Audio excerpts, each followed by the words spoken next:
अस्सलामुअलैकुम, मैं हूं यासिर पीरजादा। आप देख रहे हैं मेट्रो 7 पाकिस्तान। आइए चलते हैं खबरों की जानिब।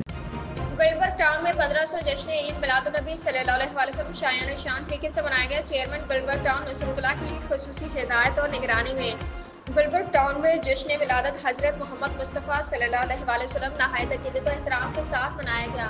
इस सिलसिले में टाउन भर में महाफिल, रैलियों और जुलूसों का अहतमाम किया गया। 12 रबीउल अव्वल से कबली जुलूस की गुजरगाहों पर सफाई सुथराई, सड़कों की इस्तरकारी और रोशनी के बेहतरीन इंतजामात मुकम्मल कर लिए गए थे ताकि आशिक़ान रसूल सल्लल्लाहु अलैहि वसल्लम को किसी किस्म की दिक्कत का सामना न हो। बिलखसूस चेयरमैन गुलबर्ग टाउन की हिदायत पर टाउन के मरकजी दफ्तर और चौरंगियों को बरकी कमकमों से सजाया गया था। टाउन इंतजामिया की जानिब से 2 मरकजी कैंप कायम किए गए जहाँ शुरा जुलूस के लिए ठंडे मशरूबात, पानी और दीगर सहूलियात मुहैया की गई। चेयरमैन नुसरतुल्लाह ने उलमा कराम के हमरा जुलूस की क़यादत की और जुलूस के शिरका पर गुलपाशी और अतर खुशबू का स्प्रे भी किया जिससे माहौल मुअत्तर हो गया।